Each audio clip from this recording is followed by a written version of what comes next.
ntango se défendre nazalaki ya kolala nalamuki natali na internet cela veut dire que namoni site moko ezocartonne na kati ya monde lelo ya moto na Londres babi site ezocartonne na Londres site pesa tango pesa tango pesa tango pesa tango mama Charlotte Pigeon mama ya kilo na Londres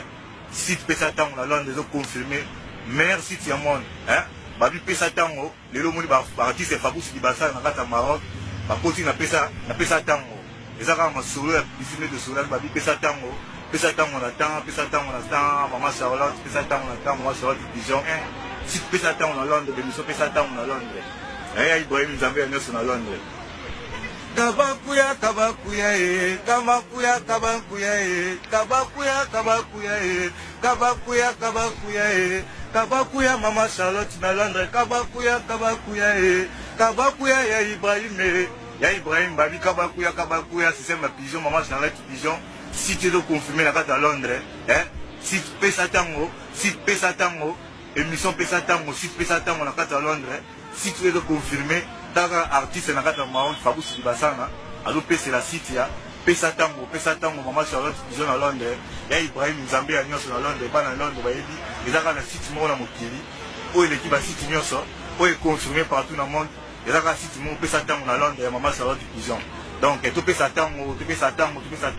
meilleur site où ils ont le monde la planète il y a monde internet ils ont meilleur site de confirmer site numéro 1 donc ils ont la belé à Fabrice artiste bon on a mission peut s'attendre il y a maman Charlotte Pigeon à Londres il y a Ibrahim Nzambe à Nyonso à Londres babi oya ko boya peut s'attendre maman Charlotte Pigeon oya ko boya émission peut s'attendre oya ko boya site peut s'attendre asala mokili na ye il y a Ibrahim Nzambe à Nyonso ya Ibrahim Nzambe na na Londres ko boya site pesa tango asala mokili na ye Suzy ko boya émission pesa tango na site pesa tango asala mokili na ye Maroc mobimba artiste Maroc mobimba mokili mbe confirmer site pesa tango ya mama Charlotte Pigeon donc tout pesa ka tango na tango mama Charlotte Pigeon na Londres ba dia ya Ibrahim Nzambe na Londres ba désormais Siliana Coco Kati exclusivité site pesa tango na temps na Londres mama Charlotte Pigeon site ozo konza site nyonso na minute na monde entier site pesa tango et na biotaka Kabe Boy Eric Kabouya a confirmé soldat na Maroc mais bien sûr c'est que site pesa tango no pe et ko mama Charlotte Pigeon zalaka wana likolo ko mais écoute tinda Pigeon ya otala soki mbule sili donc mama Charlotte Pigeon site wana pesa tango na tango na pe ko donc sans oublier biso tozawa Kabe Boy yeyo toujours si mal artiste na biso tozaka na boyebi Fabrigas quoi merci hein rien à dire big up à tout c'est ma kabakuya kaka kabakuya Ibrahim na Londres kabakuya mama Charlotte Pigeon kabakuya mission pesa tango kabakuya pesa tango babi pesa tango si tu le confirmer la carte monde internet site numéro 1 à monde 0044 site numéro 1 à monde mama Charlotte Pigeon pesa tango émission pesa tango et Ibrahim Nzambe à Nyonso na Londres artiste na bino yo ndeka tu sula masula publicité masula ngebani dans tout sur la bamito à Facebook donc masula bani aux la première publicité oyo Fabrice na kata Maroc ça la pour na pesa tango ya mama Charlotte Pigeon à Londres donc to bi pesa tango